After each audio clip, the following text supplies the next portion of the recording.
Every evening, just before the sun disappeared behind the hills, an old man carried an extra wooden chair to his dinner table. He carefully wiped the dust from it. He served food onto an empty plate. Then he smiled, as though someone was sitting there. The villagers laughed. "The old man has finally lost his mind," they whispered. But they had no idea why that chair remained empty, or why he refused to remove it. In a quiet village lived an old man named Samuel. He wasn't wealthy. His house was small, and his clothes were worn from years of hard work. But everyone knew one thing about him.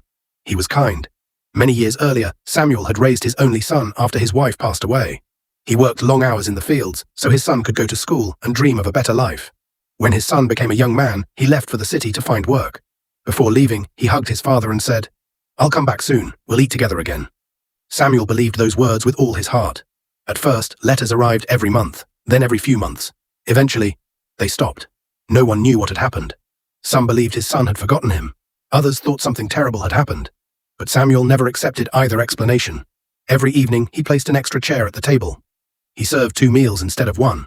People laughed. Children pointed at him as they walked past. Some even mocked him openly.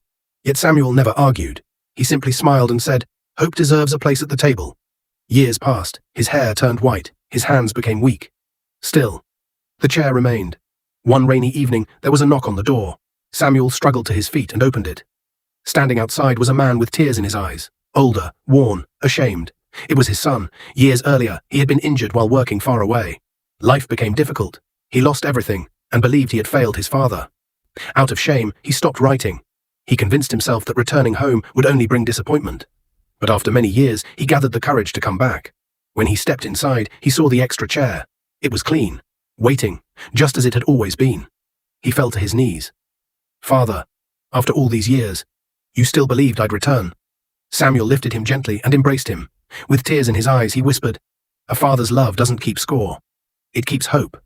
That night, for the first time in many years, the empty chair was no longer empty. Sometimes we give up on people too quickly. Sometimes we let pride, fear, or shame keep us away from those who love us most. If someone has been waiting for your call, your apology, or your return, don't wait until it's too late. And if you're the one waiting, remember this. Hope may not change every ending, but it can keep love alive long enough for miracles to find their way home. Because sometimes all it takes to change a life is leaving one chair empty. Hey dear, if you enjoyed this video, please like, share, and subscribe.